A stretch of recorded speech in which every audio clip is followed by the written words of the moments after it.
आज बहुजन संघटक पेजच्या माध्यमातून आपणाशी सुसंवाद करण्याची संधी आदरणीय राहुल खांडेकर यांच्या माध्यमातून बहुजन संघटक पेजच्या माध्यमातून आपणाशी सुसंवाद करत आहोत। आजचा विषय जो आहे तो विषय आंबेडकरवादी स्वायत्त राजकारण अर्थात आंबेडकरवादी विचाराचं राजकारण या विषयीची स्पष्टता मिळावी, लोकांमध्ये असलेले जे संभ्रम आहेत ते दूर व्हावेत, त्या संभ्रमाला काही स्पष्टता देण्यात, त्या संभ्रमातून बाहेर निघण्यासाठी काही स्पष्टता मिळावी यासाठी म्हणून आपणाशी सुसंवाद साधण्याचा प्रयत्न करत आहे।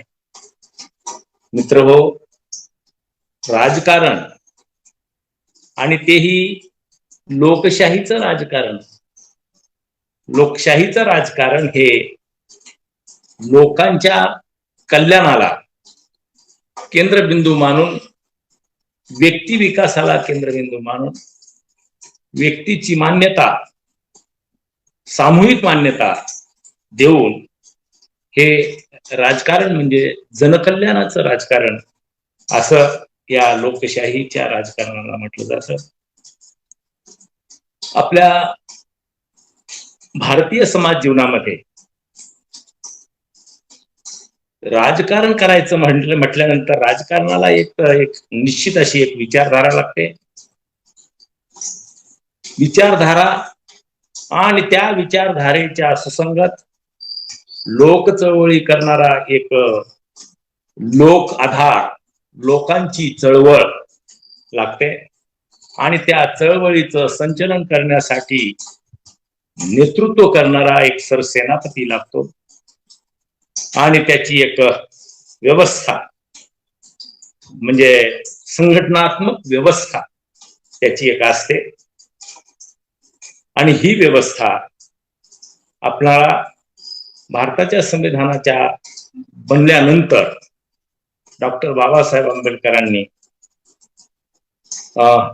जे काही 100 वर्षाच्या आजपासून पूर्वीचे 100 वर्षाचा इतिहास जो आम्हाला सांगतो आहे की आम्हाला या राजकारणाचं असं एक म्हणजे लोकांच्या कल्याणाचं राजकारण उभं करायचं असेल तर आम्हाला ट्रेंड प्रशिक्षित असा जनाधार आमच्याजवळ असला पाहिजे आणि असा जनाधाराच्या माध्यमातून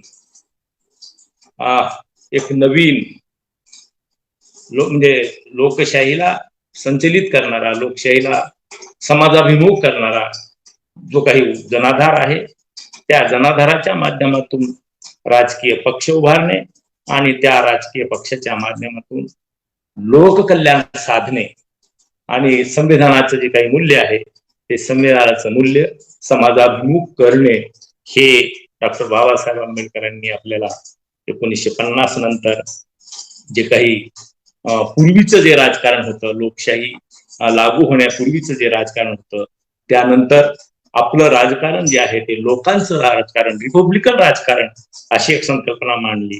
कारण पूर्वीचं जे राजकारण होतं ते शेअर इन पॉवर या विविधतेमध्ये, विविधता असलेल्या या भूप्रदेशामध्ये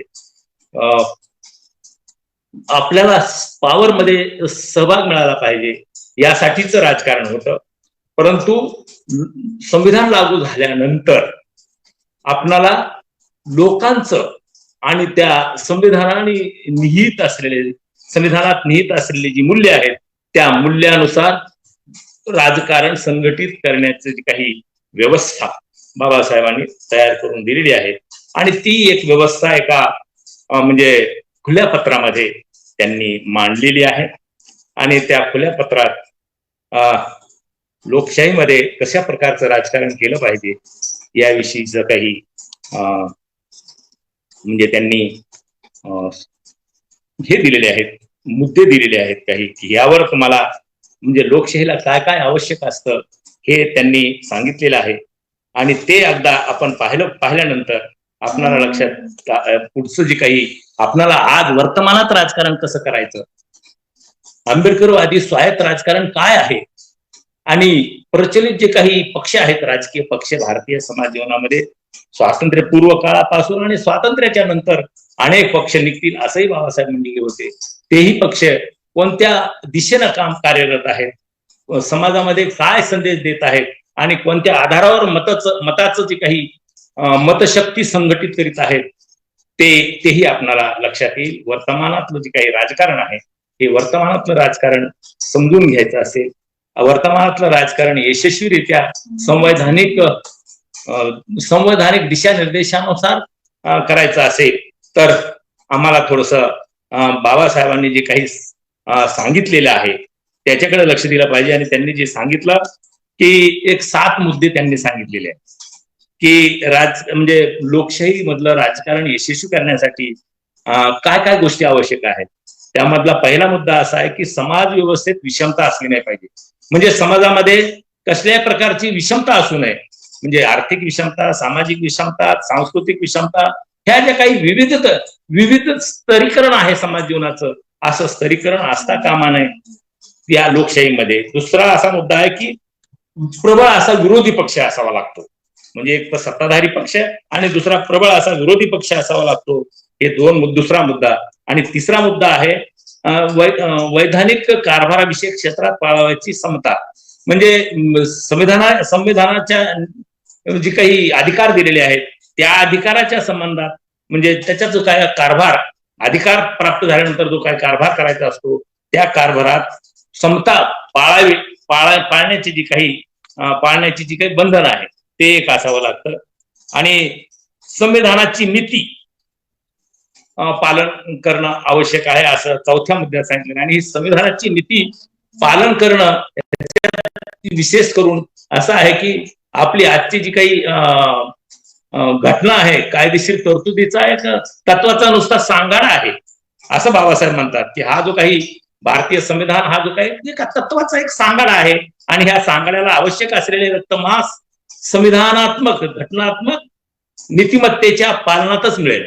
जर नीतिमत्तेचं पालन नसेल तर हा सांगाडा कायम तसाच एका शब्दाचा जंजाळ राहील, त्याचा काही उपयोग होणार नाही. आणि मग ते उदाहरण देताना म्हणतात की जसं अमेरिकेत घटक राज्यांनी जेव्हा बंड केलं आणि त्याचे जे सूत्र बुकर टी वॉशिंग्टन यांच्याकडे होती, त्यांचा नेता होता, तो नेता म्हणजे त्यांनी घटना लिहून झाल्यानंतर वॉशिंग्टनला पहिला अध्यक्ष बनवलं म्हणून निवडण्यात आले. त्याची अध्यक्षीय मुदत संपल्यावर त्याने दुसऱ्यांदा अध्यक्ष होण्यास नकार दिला. म्हणजे एकदा अध्यक्ष व्हायचं आणि मग दुसऱ्यांदा जरी अध्यक्ष करायला लागले तरी ते होऊ नये असं त्यांचं म्हणणं होतं. ही गोष्ट म्हणजे निसंशय आहे की वॉशिंग्टन 10 वेळा जरी सलगपणे अध्यक्षीय निवडणुकीस उभा राहिला असता तरी त्याला कोणी प्रतिस्पर्धी नसता. या लोकांनी त्याला मोठ्या आनंदाने व एकमताने निवडून दिले असते, पण तो मात्र दुसऱ्यांदा उभा राहण्यासाठी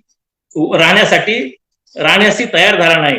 त्याला कारण विचारले असता ते उत्तरले, माझ्या प्रिय देशबंधूंनो, ही घटना आपण ज्या हेतूने बनवली त्याचा तुम्हाला विसर पडलेला दिसतो. आपल्याला वंश परंपरेने चालणारी राजेशाही, वंश परंपरेने येणारा राजा किंवा हुकुमशहा नको होता, म्हणूनच आपण ही घटना बनवली. या हेतूने प्रेरित उत्तेजित होऊन इंग्लिश राजाशी तुम्ही संबंध तोडले आहेत. मग माझी पूजा करून मला जर तुम्ही वर्षानुवर्ष अध्यक्ष बनवू लागला तर तुमच्या तत्वाचे काय होईल? इंग्लिश राजाच्या ठिकाणी माझी स्थापना करून तुम्ही असे म्हणू शकाल का की इंग्लिश राजाचा सत्तेविरुद्ध तुम्ही केलेला उठाव हा योग्य होता? तसे तुम्ही कोणत्या तोंडाने म्हणू शकाल? माझ्यावरील प्रेमामुळे व श्रद्धेमुळे तुम्ही जरी मला दुसऱ्यांदा उभे राहण्याचा सल्ला आग्रह करू लागला तरी तुम्हाला या भावना विवेचतेला बळी न पडण्याचे काम वंश परंपरागत सत्ताशाहीला त्याचा विमोड करण्याचा तत्वज्ञानाचा उद्गाता म्हणून मला कर्तव्य बुद्धीने पार पाडावेच लागणार. म्हणजे परंतु लोक आग्रहास्तव त्यांना दुसऱ्यांदा अध्यक्ष व्हावे लागले. पण जेव्हा तिसऱ्यांदाही त्याला गळ घालण्याची लोक त्यांच्याकडे गेले तेव्हा त्याने त्यांना कठोरपणे झिडकारले. यावरून असं दिसतंय की म्हणजे जी काही नीतिमत्ता आहे ही नीतिमत्ता स्वतः त्यांनी पाळली पाहिजे. म्हणजे लोक आग्रह करत जरी असतील, लोक म्हणजे त्याची देवासारखी पूजा करत असतील, तरी त्याला लोकांच्या त्या म्हणजे लोकाग्रहाला बळी न पडता हे जे नीतीचं पालन केलं पाहिजे असं बाबासाहेबांनी या लोकशाहीला बळकट करणारी जी काही बेसिक मूल्य आहे हे मूल्य त्यांनी सांगितलेलं आहे. आज आपल्याकडे काय झालंय बघा, कितीतरी वेळेस म्हणजे काँग्रेसच्या काळाची म्हणजे भारत स्वतंत्र झाला आणि आपली संविधान लागू झालं. संविधान लागू झाल्यानंतर पहिले प्रधानमंत्री जवाहरलाल नेहरू चालतच राहिले, त्यानंतर इंदिरा गांधी चालत राहिल्या, त्यानंतर आता आजचे जे आहेत ती विरोधी पक्षातून आलेले म्हणजे भाजपचे तेही मोदी सरकार तेही 3 वेळेस चालतच आहे आणि आणखी आम्हालाच करा अशा पद्धतीचं म्हणजे एकंदरीत ही जी नीती आहे त्या नीतीचं पालनाचं काय होत आहे हे आपल्याला आज दिसतंय. आणखी लोकशाहीच्या नावाखाली अल्पसंख्याकाची अल्पमतवाल्यांची गळचेपी बहुमतवाल्याकडून होता कामा नये.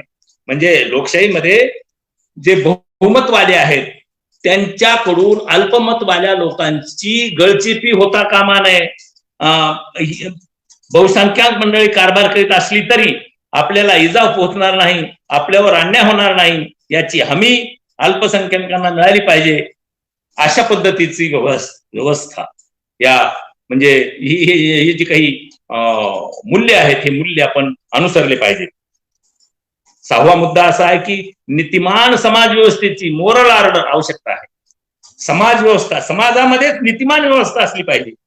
आणि 7वा मुद्दा असा आहे विचारी विवेकी लोकमत असलं पाहिजे. आता हे जे काही 7 मुद्दे आहेत हे 7 मुद्दे लोकशाहीला प्रबळ करणारे आहेत.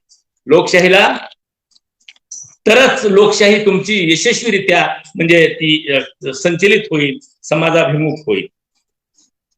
त्याचबरोबर त्यांनी पक्ष बांधणीच्या संबंधात सुद्धा म्हणजे सांगितलेलं आहे आणि त्याच्यामध्ये पक्ष बांधणीमध्ये म्हणजे सेनापती सारखा पुढारी नेता संघटना असावी लागते, सभासद असावे लागतात, मूलभूत योजना शिस्त याचा समावेश असावा लागतो, ध्येय आणि धोरण, तत्वज्ञान, कार्यक्रम, राजकीय डावपेच, मुत्सद्देगिरी असली पाहिजे. आणि हे सर्व करीत असताना म्हणजे हे रिपब्लिकन पार्टीच्या संबंधात त्यांनी ते लिहिलं आहे.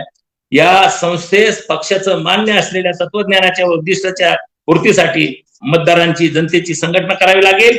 ही पक्ष संघटना पुढील प्रमाणे काम करेल आणि मग त्यांनी ते म्हणजे कशा पद्धतीनं काम करेल याच्या संबंधात सांगितलेलं आहे.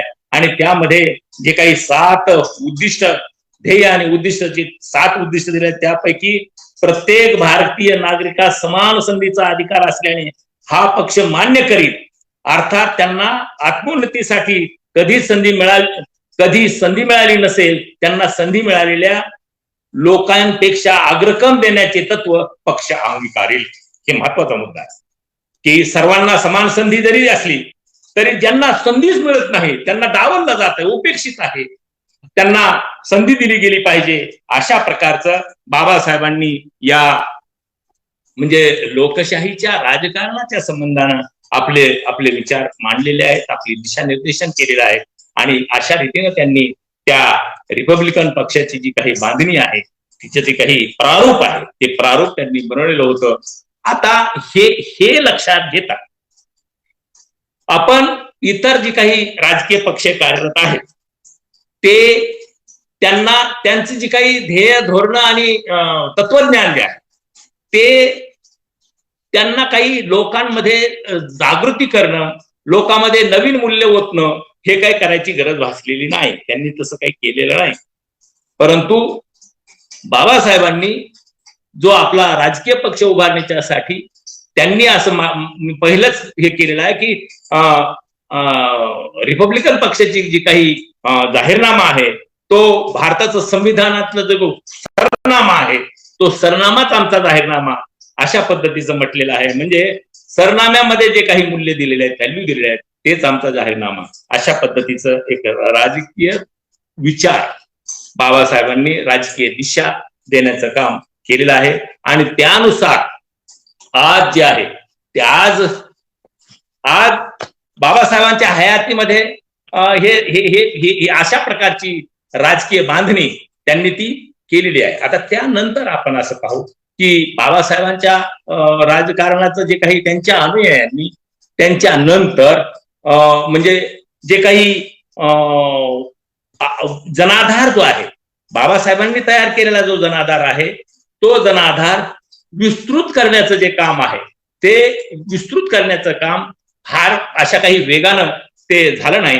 कारण त्यांनी ते जे काम होणार होतं ते भारत बौद्धमय करणे आणि भारतामध्ये ही जी काही लोकशाही आहे, ह्या लोकशाहीची जी मूल्य आहेत ते मूल्य समाजाभिमुख करण्यासाठी ती भारताचं संविधान लागू लोकांमध्ये ते हे व्हावं, दृढ व्हावं, ही मूल्य लोकांमध्ये दृढ व्हावी म्हणून नीतीची जी काही जोड आहे, मूल्याला नीतीची जोड, म्हणजे संविधान मूल्याला, नियमाला नीतीची जोड देण्यासाठी धम्माची जे काही रसायन आहे ते प्रभावी आहे असं बाबासाहेबांनी म्हटले. आणि म्हणून त्यांनी दोन कल्पना म्हणजे आपल्या समोर मांडलेल्या आहेत आणि त्याच्यासाठीची त्यांनी ती योजना सुद्धा बनवलेली आहे की भारत हा जो देश आहे, हा भारत देश ह्या देशाचा एक इतिहास आहे, क्रांती आणि प्रतिक्रांतीचा एक इतिहास आहे. आणि क्रांती प्रतिक्रांती सातत्यानं चालत आलेली आहे. आणि पहिली जी काही वैदिक क्रांती आहे म्हणजे वैदिकांच्या विरोधात जी काही धम्माची तथागतांनी जी क्रांती केली त्यातून तथागताचा बुद्धिझम हा समोर आलेला आहे. आणि मग त्यानंतर पुष्यमित्राची प्रतिक्रांती झाली आणि त्या पुष्यमित्राच्या प्रतिक्रांती नंतर ही जी वैदिकांची जी वर्णव्यवस्था होती त्या वर्णव्यवस्थेला पुष्यमित्राच्या प्रतिक्रांती नंतर ती जाती व्यवस्थेपर्यंत विस्तृत केली आणि लोकांमध्ये अनेक विभाजन केलं. अशा प्रकारची ही जी काही प्रतिक्रांती झाली आणि ह्या प्रतिक्रांतीला बाबासाहेबांनी पुन्हा 14 ऑक्टोबर 1956 आणि 26 जानेवारी 1950 भारताचं संविधान लागू झालं या देशात. म्हणजे ही संविधानिक क्रांती आणि धम्म क्रांती याच्या माध्यमातून आणि तत्पूर्वी म्हणजे कोणतंही राजकीय क्रांती व्हायची असेल तर त्यासाठी सामाजिक आणि सांस्कृतिक क्रांती झाली पाहिजे. माणसाच्या मनामध्ये तो बदल झाला पाहिजे, माणसाच्या विचारामध्ये बदल झाला पाहिजे, व्यवहारामध्ये बदल झाला पाहिजे. हा व्यवहारात बदल होण्यासाठी, स्वाभिमानी बाणा निर्माण होण्यासाठी जी महाडची क्रांती झाली त्या महाडची क्रांती याची पार्श्वभूमी लक्षात घेता 26 जानेवारी 1950 भारताचं संविधान लागू झालं. आणि मग भारताचं संविधान लागू झालं आणि त्याला नीतीची जोड देण्यासाठी बुद्धाचा धम्म आणि त्याचे विनय हे त्याला कामी येणार आहेत. आणि मग आता हे सर्व हे जे काही वैचारिक जे काही मसाला होता हे सर्व बाबासाहेबांनी तयार केलेला आहे. आता हे लोकांपर्यंत पोहोचायचं असेल तर ह्याच्यासाठी ट्रेंड लोक लागतील. ट्रेंड म्हणजे प्रशिक्षित लोक लागतील. म्हणजे राजकारण सुद्धा हे नवीन आहे, लोकशाहीचं राजकारण भारताला नवीन आहे. कारण पूर्वी राजेशाही आणि सरंजामशाही, घराणेशाही आणि त्या अशा जे काही शाह्या होत्या त्या शाह्याला प्रत्युत्तर देण्यासाठी ही लोकशाही, लोकांचं राज्य आणि त्यामध्ये खऱ्या अर्थानं उपेक्षितांना प्रतिनिधित्व मिळणार आणि सर्वांना एक आम्ही भारताचे लोक खऱ्या अर्थानं हे म्हणजे लोक त्याच्यामध्ये सहभागी व्हावेत, त्याने आपलं म्हणावं अशासाठीच जे काही राजकारण उभं राहावं म्हणून बाबासाहेबांनी हा म्हणजे लोक ट्रेंड करण्यासाठीच्या ज्या कल्पना आहेत मग राजकारणामध्ये सुद्धा प्रशिक्षित राजकारणी असला पाहिजे. म्हणून त्याची जी काही राजकारणात प्रवेश घेतानाच त्याला ट्रेनिंग दिली गेली पाहिजे. आणि त्या ट्रेनिंग स्कूल सुद्धा बाबासाहेबांनी पुण्याला त्याचा प्रारंभही केला होता. आणि दुसरी गोष्ट भारतामध्ये हे जे काही नीतीचा प्रसार व्हावा, कारण सर्व अनितीचं जे काय आहे हिंदुइझम अर्थात ब्राह्मणिझम हा सर्व अनितीवर आणि अराजकावर आधारलेला हा जो काही व्यवहार आहे, हा लोकव्यवहार आहे. या लोकव्यवहाराला म्हणजे हे करण्यासाठी म्हणजे या लोकव्यवहाराला चकअप करण्यासाठी बाबासाहेबांनी ही जी काही धम्माची व्यवस्था नीतीची जी व्यवस्था जी आहे ती व्यवस्था दिली आणि ती व्यवस्था देण्यासाठी ट्रेन लोक होण्यासाठी ती सेमिनरीची कल्पना मांडली. त्या सेमिनरीची कल्पना जी आहे त्यांनी ते स्वान हे जे होतं म्हणजे 1954 जी काही बुर्मा येथे जी काही जागतिक धम्म परिषद झाली त्या जागतिक धम्म परिषदेमध्ये बुद्धिस्ट काउन्सिल मध्ये बाबासाहेबांनी सांगितलं की अशा पद्धतीचं एक सेमिनरी असली पाहिजे आणि त्यासाठी मग त्यांनी आपले म्हैसूरचे जे महाराजा आहेत त्यांच्याकडून 5 एकर जागा सुद्धा उपलब्ध करून घेतली होती. ते एका देशाचं एक सेंटर निर्माण करून पूर्ण देशभरामध्ये हे जे काही धम्माचा प्रचार करणारे नीतीचा प्रचार करणारे भारताचं संविधान लोकाभिमुख करण्यासाठी लोक म्हणजे भारताचं संविधान तर राष्ट्रीय आचारसंहिता झाली परंतु या राष्ट्रीय आचारसंहितेला लोकाधार मिळावा लोकांमध्ये तो विस्तृत व्हावा. जो काही म्हणजे प्रबुद्ध परिवार जो आहे तो एका धम्मक्रांतीनं 14 ऑक्टोबर 1956 5 लाख लोकांच्या माध्यमातून हा जो जनाधार आहे तो अधिक त्याचा जो परिघ आहे तो अधिक विस्तृत व्हावा. तो आम्ही भारताच्या लोकांपर्यंत म्हणजे सर्व नागरिकांपर्यंत विस्तृत व्हावा याच्यासाठी म्हणून त्यांनी ती म्हणजे बुद्धिस्ट सेमिनरी त्याच्यामध्ये म्हणजे ट्रेंड असे म्हणजे बुद्ध धम्माचा प्रचार करणारे ट्रेन लोक त्याच्यात तयार करावे त्याच्यासाठी ती कल्पना मांडली. आणि एक गोष्ट लक्षात घ्या की हे सर्व करण्यासाठी जे काही आपला आत्मविश्वास वाढण्यासाठी बाबासाहेबांनी जे काही ग्रंथ लिहिलेले आहेत की पहिली बुद्धाची क्रांती कशी झाली धम्मक्रांती कशी झाली आणि ती वैदिकांच्या विरोधात झाली. मग त्यांनी प्रतिक्रांतीमध्ये काय केलं वर्ण व्यवस्था होती तर ती जाती व्यवस्थेमध्ये कन्व्हर्ट केली. आता जाती व्यवस्था नष्ट करायची असेल आणि ही सर्व व्यवस्था नष्ट करायची असेल तर मग बाबासाहेबांनी 22 प्रतिज्ञा दिल्या आणि मग 22 प्रतिज्ञा देऊन याला मान्यता मिळवून घेण्यासाठी लोकाभिमुख करण्यासाठी भारतातले लोक त्यावेळेस बाबासाहेब म्हणायचे की भारत ही एक सुपीक भूमी आहे. भारतामध्ये हे जे काही धम्माचं रसायन जे आहे फार मोठ्या प्रमाणामध्ये प्रसार केला जाईल आणि लोकांनी स्वीकार होईल. कारण या भारतामध्ये त्यावेळेस सुसान म्हणजे जे काही काउन्सिल होती त्या काउन्सिललाच बाबासाहेबांना सांगितलं होतं की भारत ही एक सुपीक भूमी आहे. या देशामध्ये धर्म परिवर्तनासाठी बुद्धाचा धम्म एक जर चांगल्या प्रकारे प्रचारित झाला तर सर्व लोक इथला जो काही बहिष्कृत वर्ग आहे अस्पृश्य वर्ग आहे तो तयार झालेला आहे आणि जो ब्राह्मणेतर वर्ग आहे तो सुद्धा बुद्धिझमच्या तत्वज्ञानाशी संवेदनशील झालेला आहे. तेव्हा प्रचार प्रसार केला तर त्याला चांगला रिस्पॉन्स मिळेल असं 1954 त्यांनी सांगितलेलं होतं. आणि त्यानंतर 1956 जेव्हा रंगून येथे म्हणजे ही झाली धम्म परिषद झाली त्यावेळेसही त्यांनी सांगितलं की हे जे आता भारतामध्ये जे काही क्रांती झालेली आहे म्हणजे धम्मक्रांती झालेली आहे त्या धम्मक्रांतीला एक चांगला म्हणजे जे काही चांगले दिवस येण्यासाठीच जे काही ट्रेंड केडर निर्माण झाले पाहिजेत आणि मग ते म्हणजे धम्माचा प्रसार करणारे लोकांची कल्पना मांडली. आता हा जो काही ही पार्श्वभूमी आहे. आता आम्हाला आज वर्तमानामध्ये भारतीय समाजामध्ये पर्याय द्यायचा आहे.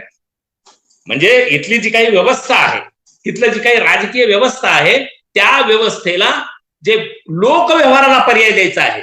व्यवस्था म्हणून तर पर्याय दिलेला आहे. भारताचं संविधान बुद्धाचा धम्म एक व्यवस्थाबद्ध असा पर्याय भारतीय नागरिकांना डॉक्टर बाबासाहेब आंबेडकरांच्या राजकीय आणि धम्मक्रांतीने आणि सामाजिक क्रांतीने प्रदान केलेला आहे.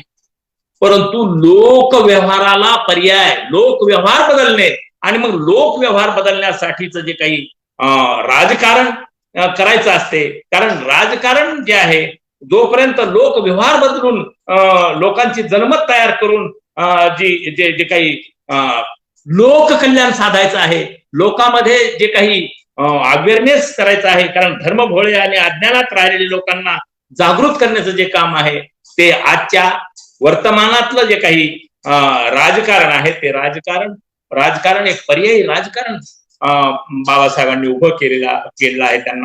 त्यांची चळवळीनं तो आपल्याला निर्देशित केलेला आहे. म्हणूनच बाबासाहेब म्हणतात की तुम्ही तुमची झोपडी मोडून जाऊ नका. म्हणजे आज जे काही आपण जे काही इतर पक्षामध्ये जातो आणि आपलं सर्व मोडतोड करून त्यांच्यामध्ये जातो तर तिथं गुलामीच पत्करतो. तर ही आपली झोपडी कायम ठेवा. याचा अर्थ हा आहे की तुम्ही जे काही उभं केलेलं आहे ते चळवळीतून 100 वर्षाच्या संघर्षातून जे काही उभं केलेलं आहे तो भारतीय समाज व्यवस्थेला आणि इथल्या ज्या प्रतिक्रांतीला क्रांतीनं उत्तर दिलेलं आहे. ते क्रांतीनं उत्तर दिलेलं आहे. त्याला जिवंत ठेवायचं असेल तर राजकारणामध्ये आणि धर्मकारणामध्ये आम्हाला प्रभावीपणे अशी एक यंत्रणा उभी करावी लागेल. आणि ती यंत्रणा उभी करण्याचं काम जे आहे आज आज आज आपण बारकाईनं निरीक्षण करा सर्व पक्षांचे. आज जवळपास 2000-2500 पर्यंत रजिस्टर्ड पक्ष आहेत. त्या सर्व राजकीय पक्षाकडे निरीक्षण केल्यानंतर असं दिसतंय की बाळासाहेब आंबेडकर एका बाजूला आहेत, इथं महाराष्ट्रामध्ये आपल्याला दिसत आहेत की त्यांची जे काही त्यांच्या राजकारणाकडे आपण आता निरीक्षण करू. काय केलंय त्यांनी बघा. पहिल्यांदा त्यांनी म्हणजे ह्या आपण जे वाचलंय ना, बाबासाहेबांनी सांगितलेलं आहे की ह्या सर्वांना सारखेच अधिकार दिलेले आहेत, परंतु जे वंचित आहेत, ज्यांनी दुर्लक्षित आहेत, त्यांना विशेष त्यांच्याकडे लक्ष दिलं गेलं पाहिजे. असा जो काही बाबासाहेबांनी त्या पक्षामध्ये जे काही म्हणजे कलम टाकलेला आहे, पक्षाच्या घटनेमध्ये कलम टाकलेला आहे, त्याला अनुसरून जे पहिल्या आपण पहा की हे वंचितांना सहभाग करणं, वंचितांना उभं करणं, राजकीय क्षेत्रामध्ये उभं करणं, त्याला माणूस म्हणून आणि तू सुद्धा या देशाचा म्हणजे करता धरता आणि निर्णय प्रक्रियेमध्ये तू सुद्धा येऊ शकतोस, अशा प्रकारचं जे काही भान आहे हे भान आणण्याचं काम आजच्या वर्तमान राजकीय पक्षामध्ये आपण बारकाईनं पाहिलं असेल तर बाळासाहेबांची जी काही राजकीय वाटचाल जी आहे महाराष्ट्रामधली ती आपण पाहूया. त्याच्यामध्ये पहिल्यांदा बघा की भीमराव केरामला म्हणजे याच्यातून किनवट मधून उभं केलं. त्यासाठी भरपूर लोक म्हणजे प्रचाराला गेले, प्रबुद्ध लोक प्रचाराला गेले, त्यांचा प्रचार केला. त्याच्यामध्ये आमचे आंबेजोगाईचे माधव मोरे शहीद झालेत. त्या प्रचारामध्ये भीमराव केराम निवडून आले, यश मिळालं. भीमराव केराम आदिवासी समाजाचे, त्यांना स्वाभिमानानं निवडून आणलं, स्वाभिमानानं निवडून आणलं. हे एक उदाहरण आहे. ते आता राहिले नाही वगैरे हा भाग वेगळा आहे, त्याचा सुद्धा आपण चिंतन केलं पाहिजे. दुसरा भाग आहे की नवीन नवीन प्रयोग ह्या वंचितांना, उपेक्षितांना प्रतिनिधित्व देण्यासाठी आणि आपला परीघ विस्तृत करण्यासाठी बाबासाहेबांनी जो काही 5 लाख अनुयायांचा जो काही वर्ग निर्माण केला आणि राष्ट्राला अर्पण केला. राष्ट्राला का अर्पण केला की ह्या 5 लाख लोकांचे जे काही म्हणजे हा जो काही जनाधार आहे तो जनाधार विस्तृत झाला पाहिजे, अधिक विस्तृत झाला पाहिजे, तो वंचितापर्यंत विस्तृत झाला पाहिजे, सर्वसामान्यापर्यंत विस्तृत झाला पाहिजे, हा परीघ फार विशाल झाला पाहिजे. याच्यासाठी जे प्रयत्न केलेत आणि त्यात खऱ्या अर्थानं त्यांचं जे काही प्रतिनिधित्व करण्यासाठीचं जे राजकारण आहे ते बाळासाहेबांनी म्हणजे बाळासाहेबांच्या राजकारणामध्ये दिसतं बघा.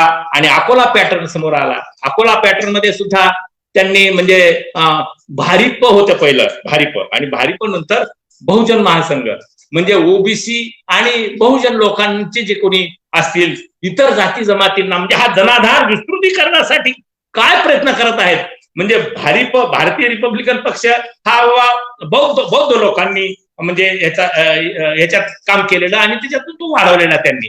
परंतु ही जी काही मानसिकता आहे ओबीसीची, इतर बहुजनांची जी मानसिकता आहे की ती आणखी प्रचलित व्यवस्थेच्या अनुसरून त्यांची मानसिकता आहे, जातीग्रस्त आणि धर्मग्रस्त मानसिकता आहे.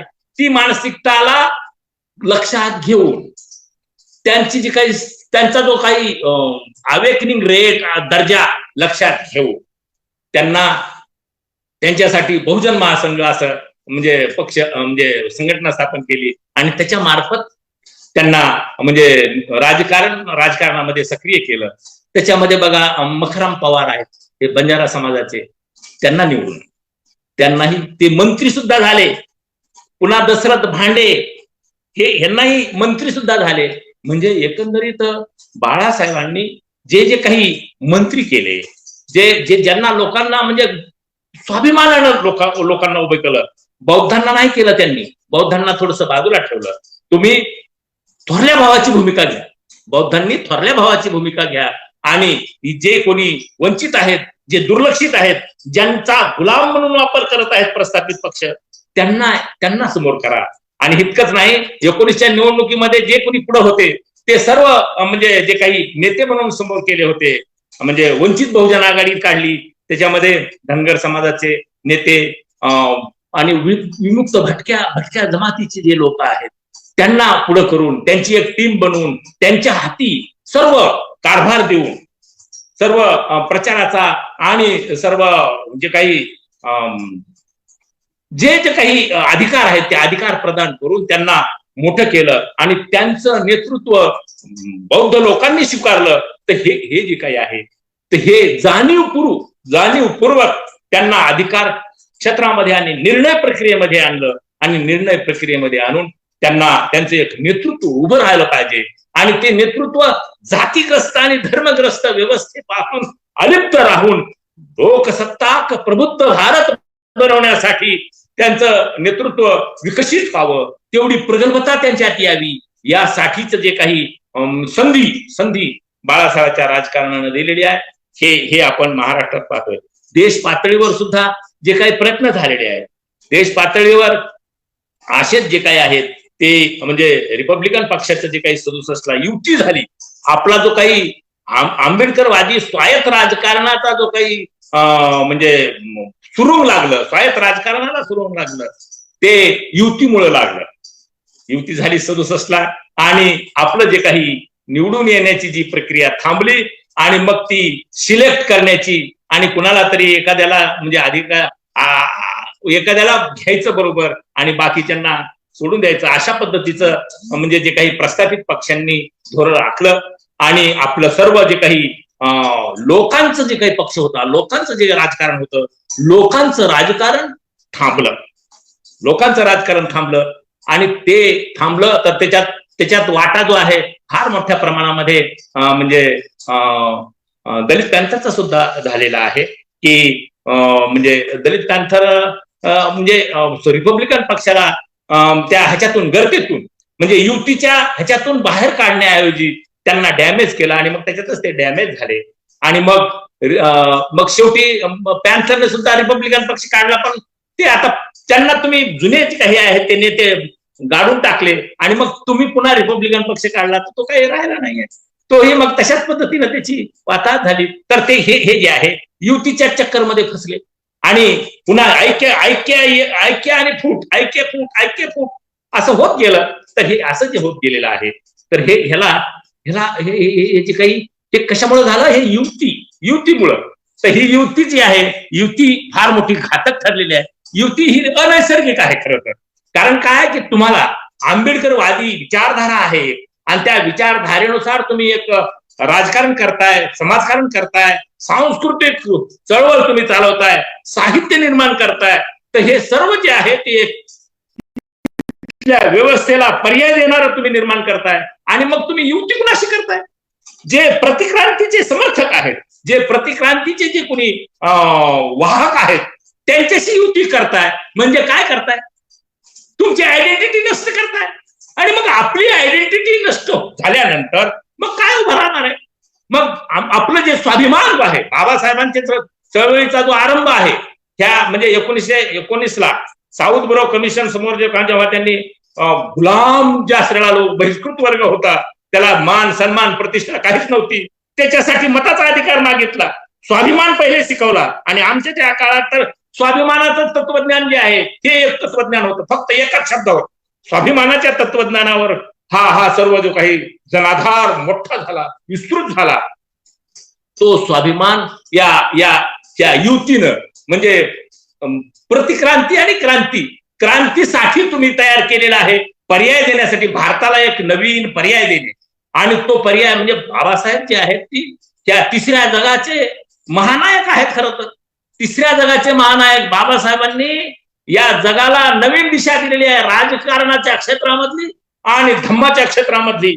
सर्व तिसऱ्या जगाची मांडणी करून जगामध्ये मार्क्सवादी हुकुमशाही आणि ब्राह्मणशाही, भांडवलशाहीचं जे काही आहे, भांडवलशाही आणि हुकुमशाही याच्या विरोधात याच्या मधला मार्ग जो आहे, तो मध्यम मार्ग जो आहे बाबासाहेबांनी, हा तिसऱ्या जगाची मांडणी ही बाबासाहेबांनी केलेली आहे. आणि ह्या तिसऱ्या जगाची मांडणी करणारे तुम्ही शिलेदार आहात, फार मोठे म्हणजे बाबासाहेबांचे अनुयायी जे आहेत ते फार मोठं काम करणारे लोक आहेत. तिसऱ्या जगाची मांडणी यांच्यावर जबाबदारी. आणि बाबासाहेबांच्या चळवळीतून जे काही शिक्षणामधून जे बाहेर आलेले विचारवंत आहेत आणि नोकऱ्यामधून जे काही ब्युरोक्रॅट्स निर्माण झालेले आहेत आणि यामधून जे काही विचारवंताचा वर्ग फार मोठा निर्माण झालेला आहे, त्यांची जबाबदारी आहे की त्यांची मांडणी करणे. मला काय म्हणायचं की ह्या विचारवंताचं काम काय आहे. विचारवंताचं काम बघा, महात्मा फुलेंना ग्रंथकार सभेमध्ये बोलवलं होतं. म्हणजे यांनी महादेव गोविंद रानडे यांनी ग्रंथकार सभा भरवली आणि मग त्या ग्रंथकार सभेत त्यांना बोलवलं होतं. तर त्यांनी म्हणजे महात्मा फुले काय म्हणतात की तुमच्या ग्रंथाचा आणि आमच्या समाजाच्या व्यवहाराचा मेळच बसत नाही, मेळ खात नाहीये ते. आणि त्यामुळं तुमचा आणि आमच्या ग्रंथाचा आणि आमच्या लोकव्यवहाराचा मेळ बसत नाही. त्यामुळे आम्ही आता तुमच्या ह्याच्यामध्ये येणार नाही. म्हणजे ग्रंथकार सभा, साहित्य, आज ते आता साहित्य संमेलन म्हणा, मराठी साहित्य संमेलन ही वैचारिक जी काही विचार मंथनाची जी काही त्याचं जे विचारमंच आहे साहित्य क्षेत्रातलं, त्याला तुम्ही पर्याय म्हणजे ते हे जे काही प्रतिक्रांतीचं जे तत्वज्ञान आहे ते आजच्या वर्तमानात प्रतिक्रांती कशा पद्धतीने प्रतिक्रांतीची मांडणी करायची, बदलत्या संदर्भात कशी पद्धतीने मांडणी करायची, हे ते त्या मराठी साहित्य संमेलनाच्या माध्यमातून ते करत आहेत. बदलते संदर्भ लक्षात घेऊन आता याला पर्याय म्हणून आंबेडकरवादी साहित्य संमेलन भरवून तुम्ही आंबेडकरवादी पर्याय त्यांना देऊन त्यांचं जे काही भ्रम, आता काय आहे की प्रतिक्रांतीचं साहित्य जे आहे ते भ्रम करणार आहे.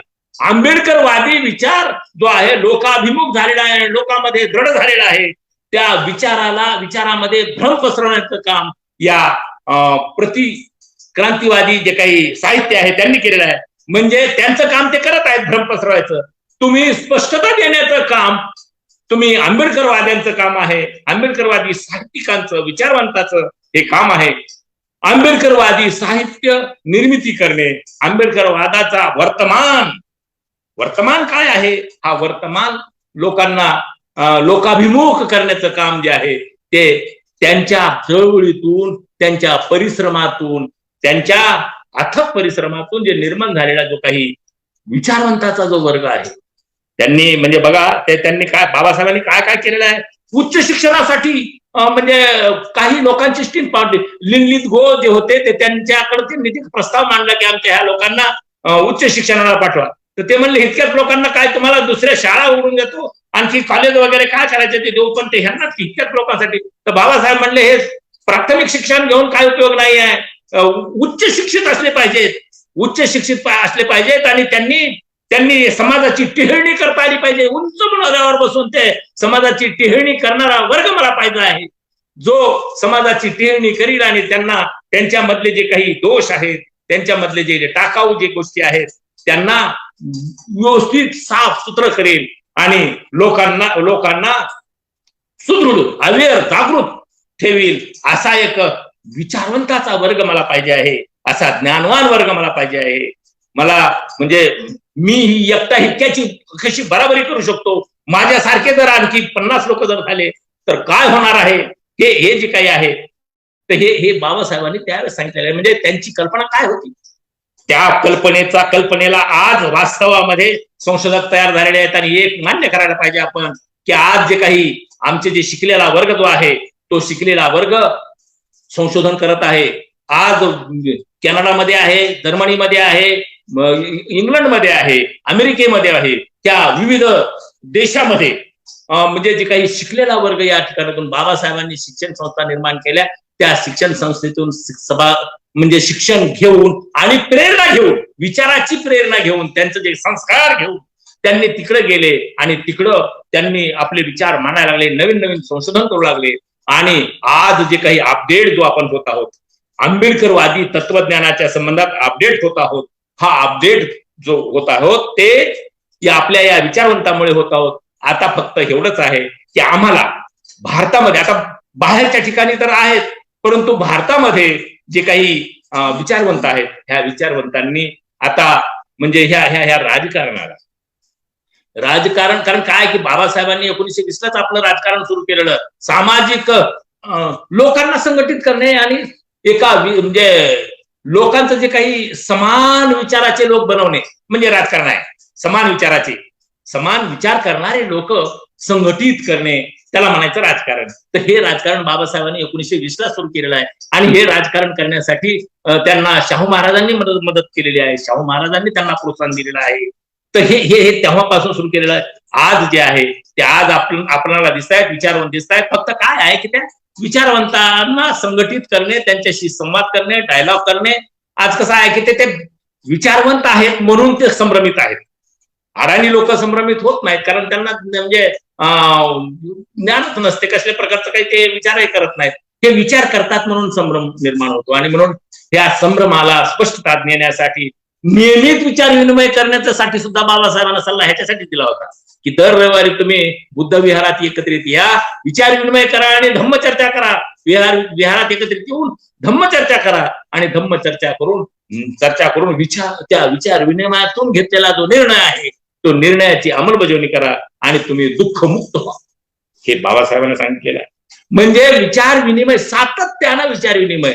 तुम्ही जे शिक्षण जरी घेतलेलं असलं तरी तुम्हाला सातत्यानं विचार विनिमय करावा लागणार आहे. आणि मग हे विचार विनिमयातून तुम्हाला हे समजलं पाहिजे की हे जे राजकारणातले हे जे बारकावे जे चाललेले आहेत, काय दिशा चाललेली आहे, हे जातीचं राजकारण काय आहे, धर्माचं राजकारण काय आहे. आता बघा, जातीचं आणि धर्माचं राजकारण हे आता बघा की बेसिकली कसं ओळखलं जात आहे, भाजपचं आणि त्यांची टीम जी आहे ते धर्माला आधार देतात. धर्माचं राजकारण, हिंदुइझम.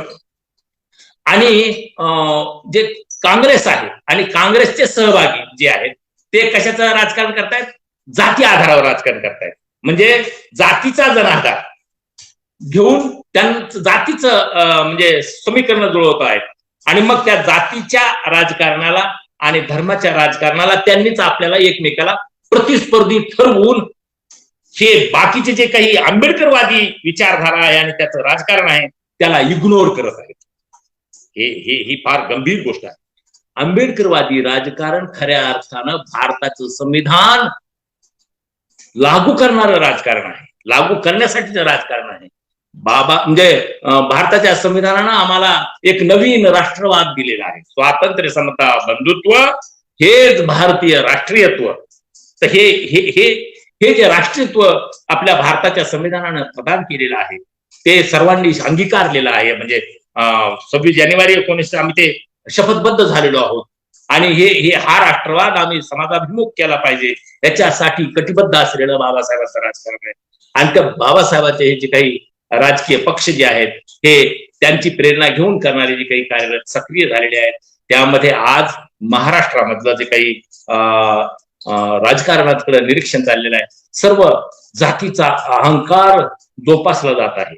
सर्वत्र जाती युद्ध म्हणजे सकट दर्शनी एकमेकाच्या विरोधात जातीमध्ये झगडे लावण्याचं काम सुरू झालेलं आहे. अशा परिस्थितीमध्ये बघा, काही गोष्टी निरीक्षण करा की मागे त्या मुसलमानाच्या संबंधानं अनेक वेळेस दंगली झाल्या भारतामध्ये हिंदू मुस्लिमांच्या. तर त्यावेळेस जी दंगल घडणार होती, परंतु बाळासाहेबांनी त्या दर्ग्याला जाऊन म्हणजे हे घातलं, चादर घातली आणि ही जी काही दंगल होणारी होती ती टळली. आता हे राजकारण आम्हाला आमच्या ह्या विचारवंतांनी म्हणजे नीट समजून घेतलं पाहिजे ना की काय व्हायला लागलेलं आहे. दंगल थांबली, त्यांनी म्हणजे ते नादच सोडून दिला. पुन्हा यांनी म्हणजे हे मराठा विरुद्ध ओबीसी यांचं जे काही संघर्ष सुरू केला ह्या म्हणजे आरक्षणाच्या माध्यमातून, याला देखील बाळासाहेबांनी दोन्ही गटांना म्हणजे प्रत्यक्ष भेटून मराठा जो समूह आहे, गरीब मराठा समूह आहे ज्याचं नेतृत्व जरांगे पाटील करतात, त्यांनाही भेटले. त्यांनाही भेटून त्यांचं जे काही त्यांची जी काही रास्त मागणी आहे, तुमची जी काही रास्त मागणी आहे त्या मागणीला चाचपलं, व्यवस्थित त्यांना म्हणजे समजावून सांगितलं. आणि तुम्हाला जर काही तुमचं जे हे काही समस्या आहे ती समस्या जर सोडवायची असेल तर तुम्हाला एक राजकारणात यावं लागणार आहे, तुम्हाला एक स्वायत्त राजकारण करावं लागणार आहे. आता ते स्वायत्त राजकारण करावं लागणार आहे, तर ते जातीच्या आधारावर करून नाही चालणार. ते स्वातंत्र्य, समता, बंधुत्वाचं राजकारणामध्ये तुम्हाला यावं लागणार आहे, किंवा तसे तसे तुम्हाला मित्र शोधावे लागणार आहे. तुम्ही जातीचं राजकारण केलात की तुम्ही त्या जातीच्या राजकारणाला आणि धर्माच्या राजकारणाला कॅश करणारे जे काही प्रबळ, जे काही काउंटर फोर्सेस आहेत, प्रतिक्रांतीवादी फोर्सेस आहेत, ते 100 वर्षापासून या राजकारणामध्ये आहेत, ते तुम्हाला उभंच राहू देणार नाहीत. त्यामुळं तुम्हाला तुमचं स्वयं असं स्वतःच्या ताकदीवरलं राजकारण उभं करावं लागेल. आणि मग स्वतःच्या ताकदीवरलं राजकारण उभं करायचं असेल तर ह्याचं जे काही रसायन आहे, ह्याचं जे तत्वज्ञान आहे, याचा जो विचार आहे, तो प्रबळ विचार जो आहे, तो 100 वर्षाचा इतिहास असलेला आंबेडकरवादी विचार आहे. आणि तो आंबेडकरवादी विचार, त्याचं प्रतीक म्हणून महाराष्ट्रामध्ये बाळासाहेब आंबेडकर हे नेतृत्व करत आहेत. तर म्हणून त्यांनी, म्हणजे जरांगे साहेबांना जरी काही निर्णय घ्यायचा असेल तर तो जातीच्या आधारावर घेऊन चालणार नाही, किंवा जातीचं नाव घेऊन चालणार नाही. तर त्यांनी म्हणजे स्वायत्त आणि गरीब, खरंच गरीब मराठ्याची समस्या असतील तर त्यांनी आंबेडकरवादी राजकारणाशी लिंक करायचं. दुसरी गोष्ट, हे फारच भांडायला लागले तर मग बाळासाहेबांनी भूमिका घेतली की आम्ही आता ओबीसीचं जे काही हे आहे, ओबीसीला आम्ही समर्थन करतो. त्यांचं जे काही, त्यांच्या आरक्षणावर जे काही दिशाभूल, ह्या मराठा समाजाच्या दिशाभूलीमधून किंवा त्यांच्या ज्या काही हे आहेत, कृती आहेत, त्यांना जे काही कानाफुशी होती आहे, किंवा त्यांना जे काही त्यांच्या करवी जे काही जातीचं राजकारण प्रबळ करू इच्छिणारे जे काही राजकीय पक्ष आहेत, जातीग्रस्त जे पक्ष आहेत, त्यांच्या मार्फत जे त्यांना जे काही प्रोत्साहन दिलं जात आहे, त्याच्यामधून ओबीसींना आयसोलेट करून एक मराठा मतदार एक संग्रही करून तो आपल्याकडे खिचण्याचा जो प्रयत्न आहे तो ते करत आहेत. आणि मग ओबीसीला बाजूला टाकून त्यांच्यामध्ये दहशत निर्माण करून ओबीसीचं सुद्धा पुन्हा तुम्ही भिवू नका, आम्ही तुमच्या पाठीचे आहेत असं म्हणण्यासाठी, म्हणजे त्यांनाही दहशत आणि त्यांच्यामध्येही दहशत निर्माण करण्याचं काम केलं होतं. पण नेमकं बाळासाहेबांनी म्हणजे ओबीसीच्या आरक्षणाला समर्थन देऊन त्यांनी म्हणजे मार्च काढला आणि सर्व ह्याच्या महाराष्ट्रामध्ये ओबीसीच्या आरक्षणाला म्हणजे साथ दिली. आणि त्याचबरोबर त्यांनी आदिवासीच्या जे काही विविध पक्ष संघटना आहेत त्यांना सुद्धा गेले. म्हणजे बाळासाहेबांचं जे काही राजकारण चाललेलं आहे ते फक्त बौद्धांचं राजकारण नाही आहे, तर ते वंचितांचं राजकारण आहे, ट्राईबचं राजकारण आहे, इथल्या ओबीसीचं राजकारण आहे, इथल्या गरीब ब्राह्मणेतरांचं राजकारण आहे. म्हणजे बाबासाहेबांनी जे वर्गीकृत केलेलं वर्ग, म्हणजे त्या काळात 1920 वर्गीकृत केलं बरं, भारतीय समाजाच्या ज्या लोकांना जे वर्गीकृत केले, ब्राह्मणेतर आणि बहिष्कृत, त्यावेळेसच बाबासाहेबांनी वर्गीकृत केले 1920 म्हणजे आपली जी चळवळ आरंभ केला माणगाव परिषदेमध्ये ह्यांनी ते वर्गीकरण मांडलेलं आहे. म्हणजे आपल्या चळवळीचा आरंभ त्यावेळेस केलेला आहे. आणि ह्या वर्गीकरणाला समोर ठेवून आज बाळासाहेब त्या वर्गीकरणाच्या आधारावर यांचं जे काही त्यांच्यामध्ये अवेअरनेस, जागृती, ब्राह्मणेतर, बहिष्कृत आणि ट्राईब यांना संघटित करण्याचं, त्यांना आत्मभान, स्वभान निर्माण करणे आणि त्यांचं स्वायत्त राजकारण उभं करण्यासाठीच त्यांना बळ देण्याचं काम आज बाळासाहेब महाराष्ट्रामध्ये करत आहेत. तर हे जे आहे ते हे स्वायत्त राजकारणाचं उदाहरण आहे, हे नीट लक्षात घ्या. म्हणजे लोक कसे इतके उथळ असतात की म्हणजे मग ते काय पर्सनल लेवलवर जातात, बाळासाहेबांचं पर्सनल लेवलवर पर्सनल टीका करत राहतात. ते असले ते तसले, ते त्यांनी असं केलं, त्यांनी तसं केलं. त्या पर्सनल भानगडीमध्ये म्हणजे बुद्धिमान लोकांनी आणि तज्ञ लोकांनी पडायचं नसतं. त्यांचं जे काही कृती आहे, त्यांची जी दिशा आहे, त्यांची जी भूमिका आहे, त्या भूमिकेच्या सुसंगत आपण निरीक्षण करायचं आहे. आणि त्या निरीक्षणामध्ये आपणाला ती त्यांची जी भूमिका आहे ती आंबेडकरवादी आहे का हे तपासायचं आहे. तर मला असं वाटते की त्यांची जी भूमिका आहे ती अगदी बरोबर बाबासाहेबांच्या राजकारणाच्या पावलावर पाऊल टाकून चाललेली आहे. आजच्या बदलत्या संदर्भात हे जे काही करणं आवश्यक आहे ते करत आहेत. आता एकटे लढाई लढत आहेत. आता त्यांना या विचारवंतांनी थोडीशी साथ दिली पाहिजे, विचारवंतांनी चिंतन केलं पाहिजे. उठसूट त्यांच्यावर टीका टिप्पणीच करत राहतात. टीका टिप्पणी करू नका. टीका टिप्पणी तुमचं काम नाही आहे. त्या प्रतिक्रांतीवाल्याला टीका टिप्पणी करू द्या. काँग्रेस, बीजेपी आणि ते त्यांच्यामध्ये जे कोणी आहेत त्यांनी टीका टिप्पणी करू द्या, परंतु आंबेडकरवादी जे विचारवंत आहेत, तज्ज्ञ आहेत, त्यांनी ही टीका टिप्पणी करू नये. कारण बाळासाहेबांनी म्हणजे ह्या वंचितांना म्हणजे हे करण्यासाठी, संघटित करण्यासाठी, त्यांना त्यांचं जे काही त्यांच्यात स्वाभिमानी राजकारण उभं करण्यासाठी, त्यांचं प्रतिनिधित्व निर्माण करण्यासाठी, त्यांचं हे जे काही आता बेसिक काय आहे की आरक्षणातून हा प्रतिनिधी होतोय वर्ग, म्हणजे एससी एसटी ओबीसी हा यांचं जे काही प्रतिनिधित्व सरकारमध्ये आणि सरकारी यंत्रणेमध्ये, म्हणजे वेगवेगळ्या ज्या विविध यंत्रणा आहेत, विकासाच्या यंत्रणा आहेत, त्या विकासाच्या यंत्रणेमध्ये जे काही प्रतिनिधित्व होते आहे एससी एसटी ओबीसीचं, यासाठी संवैधानिक तरतुदी आहेत, त्या तरतुदीला म्हणजे हे करण्यासाठी यांना निवडून दिलं पाहिजे, त्या तरतुदीचं संरक्षण करण्यासाठी. आता एक गोष्ट लक्षात घ्या, आम्ही काय करतोय, लाखो लोक जमवतोय, म्हणजे आमच्या त्या धम्म परिषदा होतात, आमचे जे मेळावे होतात, काय करतोय की आमच्या आंबेडकर सोसायटीमध्ये एक मोठा मेळावा बोलवतो आणि मोठा मेळावा बोलून एखादी काही समस्या असेल ना, तर त्या समस्या मांडण्यासाठी प्रचलित जो काही आमदार आहे प्रस्थापित पक्षाचा त्याला बोलवतो, आमदार खासदार कोणाची त्याला बोलवतो. आता मला सांगा, त्याला तुमच्याकडे बोलवायची काय गरज आहे? तुम्ही तुमची ताकद निर्माण करा आणि तुमची सेपरेट आयडेंटिटी कायम ठेवा. त्याला बोलवून त्याच्या चरणावर लोटांगण घेऊन हित कशाला लोटांगण घेताय? त्यांनी फक्त तुम्हाला तुमचा जर फारच कळवळा आहे तर त्यांनी ह्याच्यामध्ये बोललं पाहिजे ना, त्या सभागृहामध्ये बोललं पाहिजे, म्हणजे तो खासदार असेल तर संसदेमध्ये बोललं पाहिजे तुमच्या प्रश्नाविषयी, किंवा तो आमदार असेल तर तो विधिमंडळामध्ये बोलला पाहिजे, म्हणजे राज्य विधिमंडळामध्ये बोलला पाहिजे. पण तुमच्याकडे कशाला येतो? तुम्हाला कशाला सांगतो तुमचं असं तुमचं तसं करतो? तुमच्या समाज मंदिरात देतोय, तुम्हाला हे देतो, तुमचा रोड देतो, तसलं काय करू नको. आमच्या ज्या योजना आहेत त्या तिथं आहेत, त्याच्यासाठी बजेटिंग आहे, त्याच्यासाठी जी तरतूद आहे, टक्केवारी आहे, ते बजेट आमचं तिथं ते लागू झालं पाहिजे, त्याच्यावर तिथं बोल ना. का? आमचा प्रतिनिधी नाही म्हणून आम्ही रस्त्यावर येतोय, म्हणजे आम्ही रस्त्यावरती येतो, आम्हाला मोर्चा जो काढावा लागतो, तो आमचा प्रतिनिधी निवडून येत नाही, तुम्ही ते निवडून येऊ देत नाही.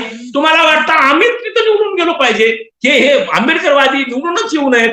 मग आता आम्ही काय करतोय, आमची समस्या निर्माण झाली की आम्ही रस्त्यावर येतोय. आता रस्त्यावर येतोय तर तिथं मोर्चामध्ये मी भाषण करायला तुम्हीच येत आहे, जे प्रस्थापित जे पक्षाचे जे कोणी आमदार खासदार झालेले आहेत. आणि तुम्ही त्या विधिमंडळात बोला ना, त्याच्यासाठी आहेत ना तुम्ही. तुम्हाला जर आमचा लयच कळवळा आहे तर तुम्ही विधिमंडळात बोला. आता हे क्रिमिलेअरचं किंवा वर्गीकरण जे आहे, वर्गीकरण, आता एक गोष्ट आहे, वर्गीकरणाच्या संबंधात भ्रम निर्माण केला जातो. आमची जी भूमिका म्हणजे आंबेडकरवादाची जी भूमिका आहे ती जाणीवपूर्वक या वंचित आणि उपेक्षितांना आणण्याचा जो काही प्रोग्राम आहे, भीमराव केराम पासून मकाराम पवार, दशरथ भांडे वगैरे हे जे लोक आहेत हे नॉन बुद्धिस्ट आहेत, ह्या सर्वांना अधिकारावर बसवलेला आहे. म्हणजे आंबेडकरवादी राजकारणाला अधिकारावर बसवलेला आहे, याचा अर्थ हा आहे की हे त्यांची हितांचं संरक्षण करू इच्छितात. आंबेडकरवादी राजकारण त्यांच्या हिताचं संरक्षण करू इच्छिते. ह्याचे संकेत, साधे संकेत तुम्हाला मिळत नाहीत, आणि तुम्ही म्हणजे त्याचं म्हणजे विकृती जी समाज जीवनामध्ये होते, मग त्या जातीमध्ये वर्गीकरण, जातीत भांडणं. आता मला सांगा, हे जे काही उभे करायला लागले उमेदवार, म्हणजे कोण बघा ते जानकर तर म्हणजे हा कसा राखीव कॅटेगरीमध्ये येईल हो. ते जानकरला काहीतरी उभं केलं म्हणतात तिकडं, त्या ह्याला माड्याच्या तिकडं कुठं आहे ती. आता हे म्हणजे हे जे आहे हे काय चाललेलं आहे, तर हे सर्व समजून घेतलं पाहिजे. हे नीट समजून घेतलं पाहिजे. वर्गीकरणाला आणि वर्गीकरण आमच्याकडे सत्ता द्या, आम्ही वर्गीकरण करू नाही, वर्गीकरण न करता इतकंच नाही तर आम्ही बौद्धांना जर तुम्हाला नाही पाहिजे का समोर, ठीक आहे, आम्ही वंचित जे काही उपेक्षित आहेत त्यांना प्रतिनिधित्व देऊन त्यांच्यामध्ये स्वभान स्वाभिमान निर्माण करू, पण आम्हाला सत्ता दिली पाहिजे ना. परंतु काय केलं जात आहे, सत्ता आमच्याकडे नाही आहे, परंतु ह्या लोकांनी लाटलं असं म्हणून हे लोक म्हणजे सत्तेच्या खुर्चीवर बसून आमच्या मधले जे काही वंचित आणि उपेक्षित वर्ग जो आहे त्यांच्यामध्ये भांडणं लावण्याचं काम हे करत आहेत. हे जे काही राजकारण आहे, हे राजकारण आम्हाला का कळत नाही बरं? आणि कळत असलं तरी आम्ही का खैरातेसारखं वागत राहतो? तर ह्याचा सुद्धा आपण गांभीर्यानं चिंतन केलं पाहिजे. आणि आज जे काही हे जे निरनिराळे जे प्रवाह आहेत, स्वायत्त राजकारणाचं जे काही म्हणजे आपलं स्वतःच असं राजकारण तुम्ही जर मोडकं बघा एक गोष्ट, तुम्ही चर्चेवर का आलात बरं? आंबेडकरवादी राजकारण त्या प्रस्थापितांच्या मीडियावर चर्चेला का आहे याचा विचार केलाय तुम्ही? अहो तुम्ही संघटित झालात, हजारोच्या सभा बाळासाहेबांच्या नेतृत्वाखाली हजारो लाखांच्या सभा होऊ लागलेल्या आहेत आणि या लाखांच्या सभा म्हणजे त्यांची धडकी आहे प्रतिक्रांतीवाल्याची, की हे क्रांतीचं आंदोलन किती प्रबळ होत आहे, त्यांना धडकी बसत आहे आणि म्हणून ते काय करत आहेत, तुम्ही चर्चेला घेतलेला आहात, नाही तर तुमची चर्चा सुद्धा नाही आहे, तुमची चर्चा सुद्धा करत नाही आहेत ते. तर ही चर्चा कधी होते?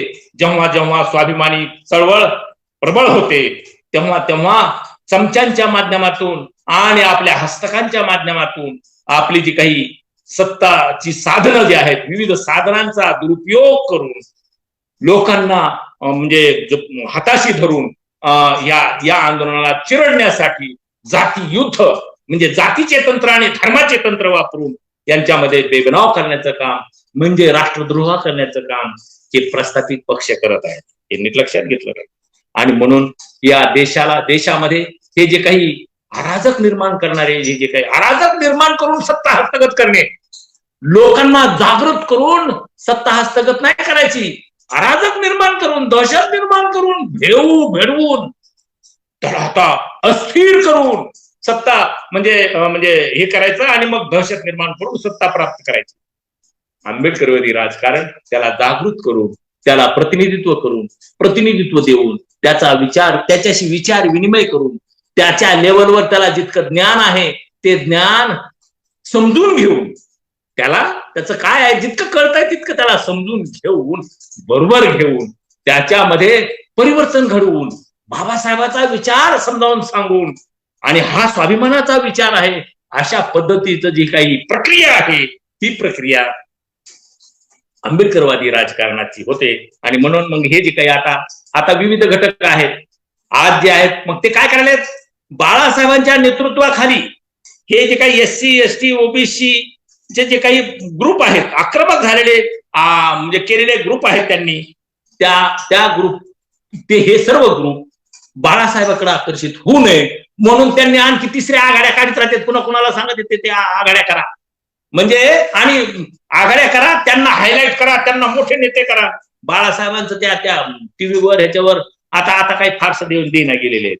तर ह्याच्यासाठी आमचे जे काही विचारवंत आहेत, तज्ञ लोक आहेत, त्यांनी नीट समजून घेतलं पाहिजे. आता म्हणजे निवडणुका जवळ आलेल्या आहेत आणि या स्वायत्त राजकारणाच्या संबंधानं भरपूर आता हे जे आहे ते ऑनलाईन बोलायचं तर हे फार मोठं म्हणजे सर्वच कसं बोलता येईल, हे ह्याच्यासाठीची जी ट्रेनिंग, प्रशिक्षण, राजकारणाचं प्रशिक्षण, धम्माचं प्रशिक्षण, आणि या देशाला कसं धम्माचं रसायन प्रभावी आहे आणि ते क्रांती प्रतिक्रांती म्हणजे प्राचीन काळाचं जे काही बाबासाहेबांनी जो ग्रंथ लिहिलेला आहे त्याच्यामध्ये स्पष्ट आहे, ते ग्रंथ जर ह्या लोकांना, ओबीसीच्या लोकांना, इथल्या ब्राह्मणेतर लोकांना ऐकायला लावला तर मला असं वाटतं की हे सर्व लोक ते त्या प्रतिक्रांतीच्या झपक्यातून बाहेर निघून क्रांतीच्या प्रक्रियेमध्ये सहभागी होतील. परंतु तशा प्रकारचा जो काही जनरेटा, तज्ञांचा जनरेटा आपण निर्माण केला पाहिजे.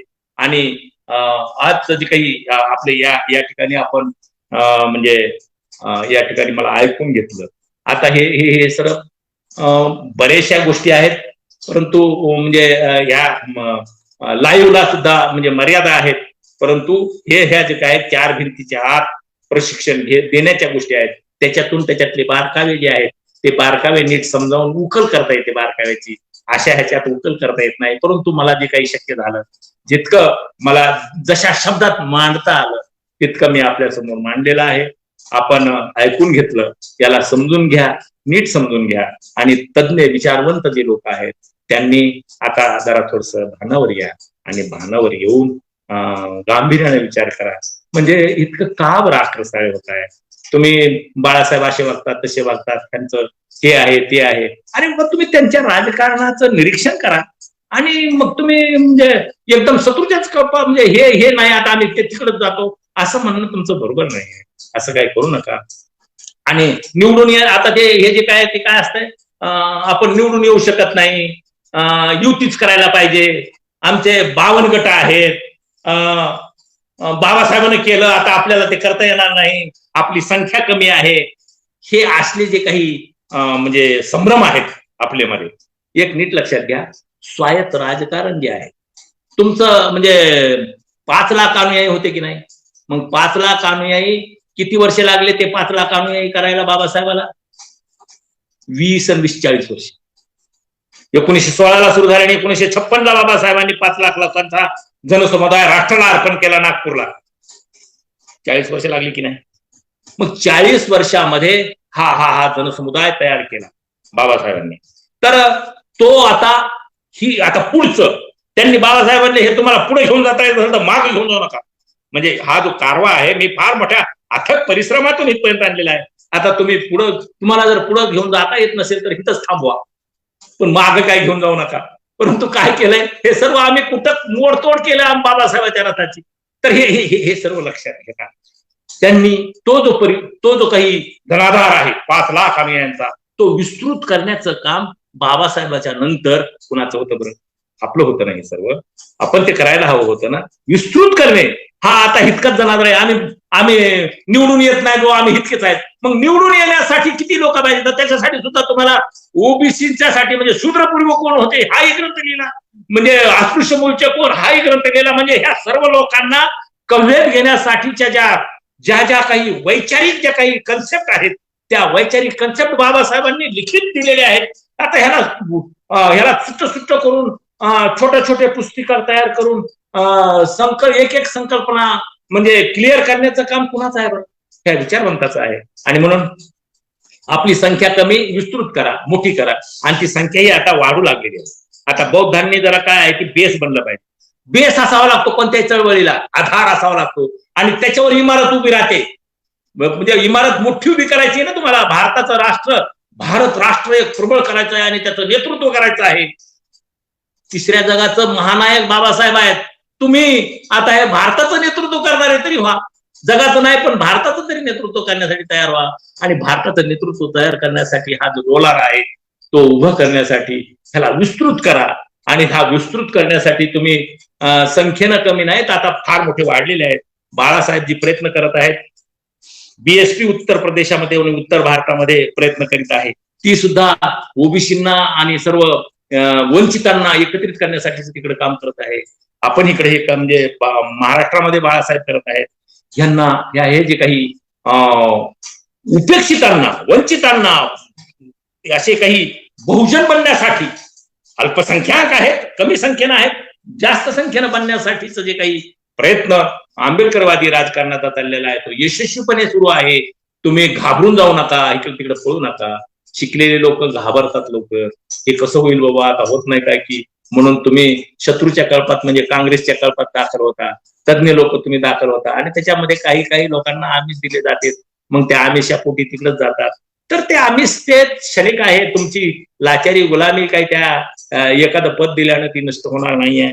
त्याच्यासाठी तुम्ही स्वाभिमानानं स्वायत्त राजकारणासाठी तयार व्हा आणि आपली बुद्धी, आपले जे काही श्रम आहे ते खर्च करावेत. यासाठी सर्व विचारवंतांना आणि तज्ञांना माझं एक नम्र विनंती करून मी थांबतो. जय देव.